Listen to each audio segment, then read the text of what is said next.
자, 여러분, 크립토토마토 인사를 드리고 있습니다. 제가 어제 게시판 글을 통해 가지고 렘데시비르라든지 미국의 경기부양책 회의가 잘 되고 있다라고 낸시 팔로시가 이야기한 것 때문에 오늘 미국 증시가 오를 것 같습니다라고 말씀을 드렸는데 그렇지 않았습니다. 저는 좋은 의미에서 도움이 되고자 한 것이었는데 오히려 여러분들을 헷갈리게 만드는 것 같아가지고 그런 점에 대해서 이제 죄송하고요. 이제 앞으로는 안 할게요. 안 하는 게 나을 것 같아요. 정말 중요한 정보가 있으면은 어떻게 될 것 같습니다라는 말은 안 하고 이런 정보가 있습니다. 딱 여기까지만 하도록 하겠습니다. 자, 일단 오늘 달러 같은 경우는 떨어졌고 미국 증시는 횡보 및 오르지 못하고 있는 모습이 보여지고 있습니다. 과매수 상태에서 조정이 예상됐었던 비트코인은 12,923달러로 선전하고 있는 모습이 보여지고 있고요. 알트코인들도 마찬가지로 무난한 움직임을 전반적으로 보여주고 있습니다. 자, 그러면 오늘 소식들로 본격적으로 들어가 보도록 하겠는데요. 러시아 금융시장위원회에서 이야기하기를 러시아 측도 디지털 루블화 시험 출시 계획을 발표했고 내년에 테스트가 이루어지는 것을 확인할 수 있을 것이다 라고 이야기를 했다라고 하네요. 당연한 이야기겠지만 러시아도 CBDC 개발에 착수하게 되었다라는 소식이라고 볼 수가 있겠고, 자, 그 다음에 중국 당국에서는 중국인들이 테더를 사용해서 거액의 자금을 세탁하는 것을 단속하겠다라고 이야기를 한 것인데요. 중국의 인민은행은 이렇게 이야기를 하고 있습니다. 중국 시민들이 이전보다 도박 운영에 암호화폐를 많이 활용하고 있다. 그러면서 자금 추적이 어렵다라고 이야기를 하고 있는데 정작 그들이 막으려고 하는 것은 바로 이 부분이 아닌가. 이 중국 시민들이 중국의 자본 관리를 우회해서 해외로 송금할 수 있는 방법을 차단하기 위한 것이 아닌가. 중국의 자본이 외국으로 빠져나가지 못하도록 철저하게 막겠다라고 이야기하고 있는 것이 아닌가 싶습니다. 앞으로 중국의 모든 시민들이 디지털 위안화를 활용하게 된다면 앞으로는 원천적으로 중국의 자본이 해외로 빠져나가는 것을 방지할 수가 있을 것입니다.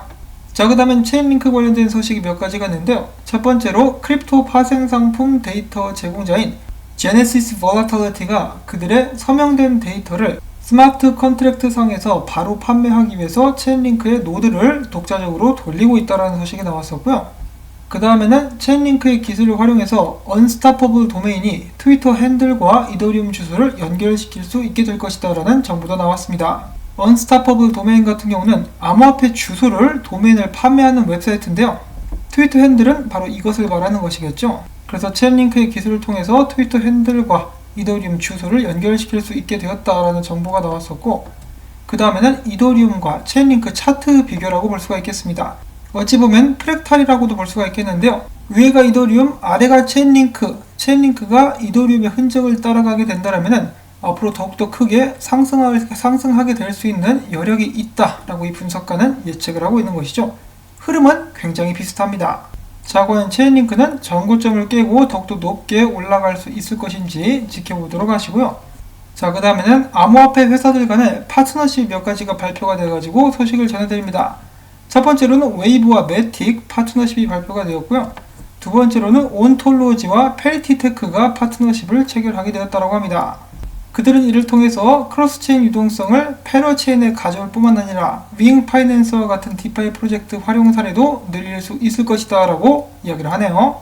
자, 그 다음으로는 여러분들께서 주목해서 보셔도 괜찮을 만한 프로젝트가 있다라고 해서 잠깐 소개를 해드리는데 광고는 절대로 아니고요.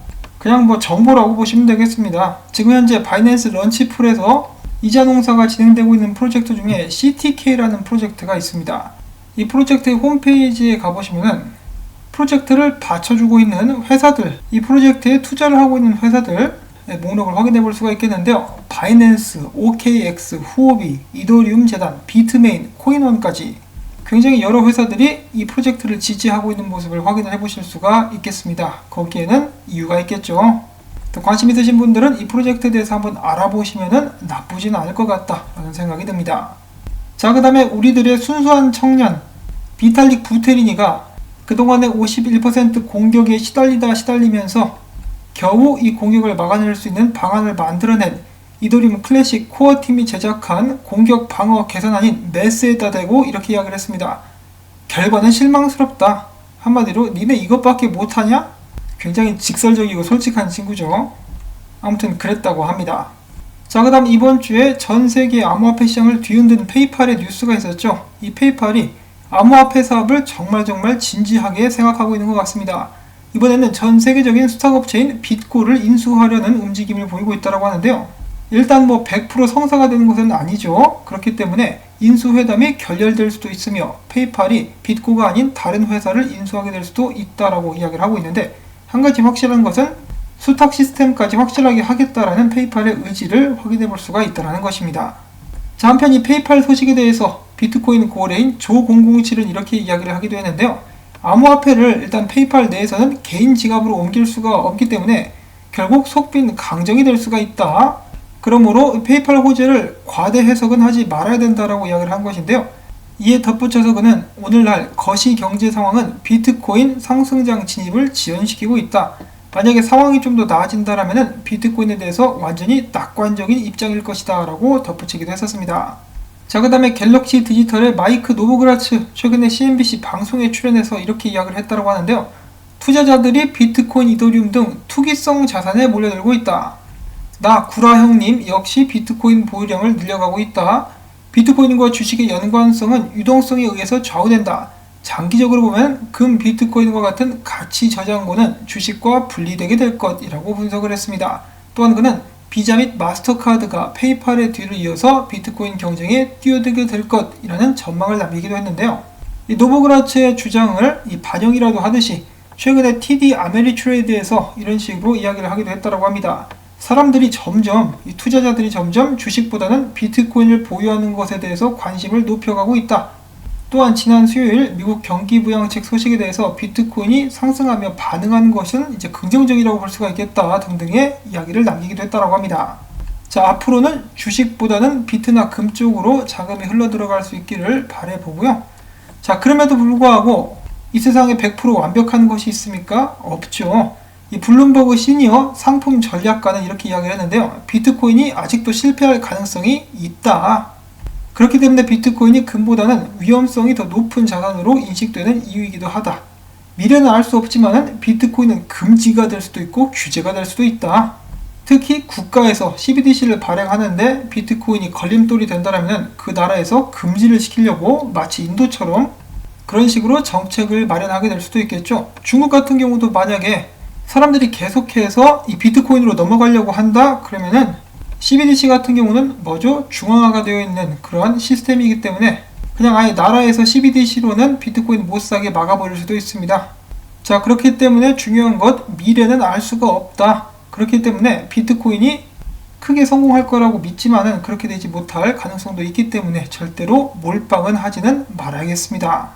자, 그 다음으로 이어서 포브스에 따르면은 암호화폐 자산 운용사 웨이브 파이낸셜의 상무이사가 이야기하기를 비트코인이 아주 가볍게 연말에 14,000달러까지 도달할 수 있을 것, 2020년도 같은 경우는 대중들에게 암호화폐를 각인시키는 해가 되었고 2021년 같은 경우는 암호화폐 메인스트림의 합류의 해로 보고 있다.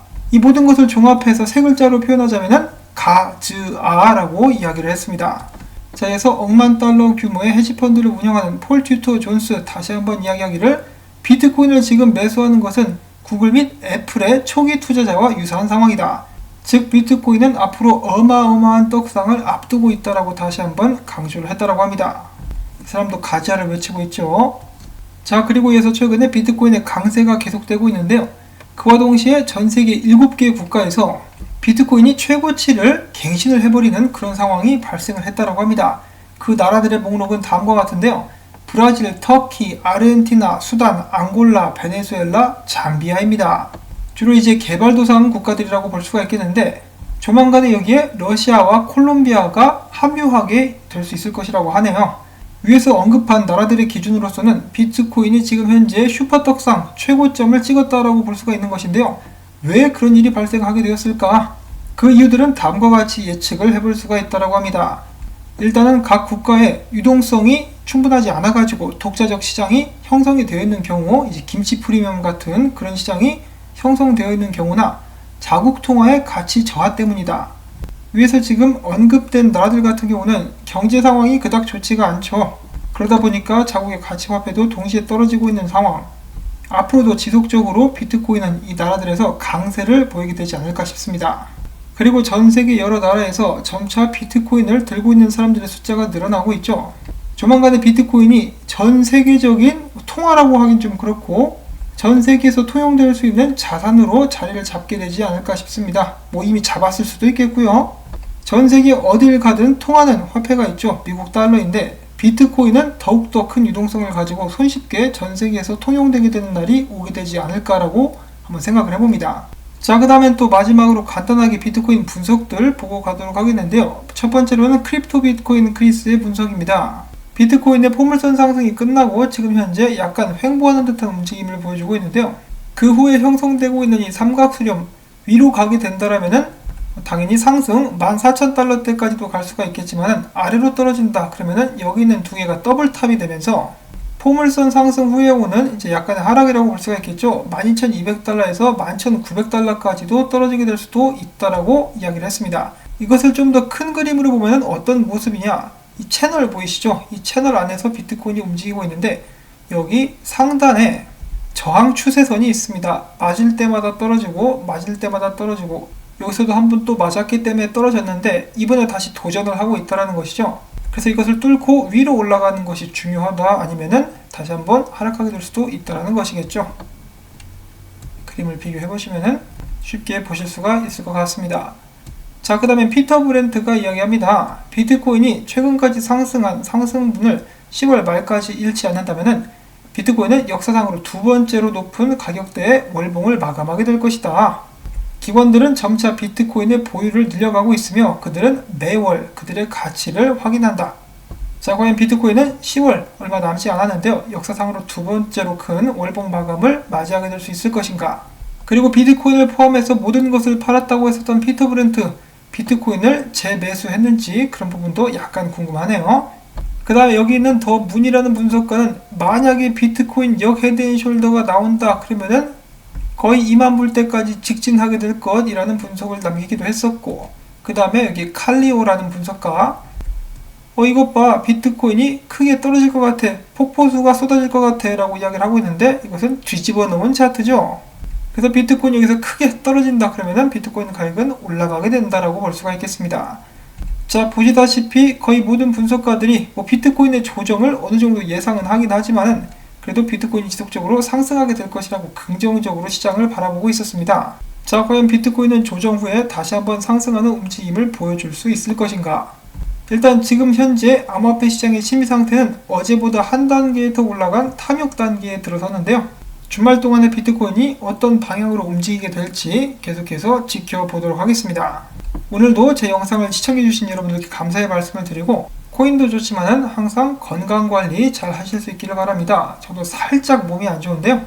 영상 녹화 마치고 좀 쉬도록 하겠습니다. 도움이 되셨다면 오늘도 수고했다는 의미에서 토마토밭에 따뜻한 햇빛 찌끄리기 이 광고를 통해서 해주시면 정말 감사드리겠습니다.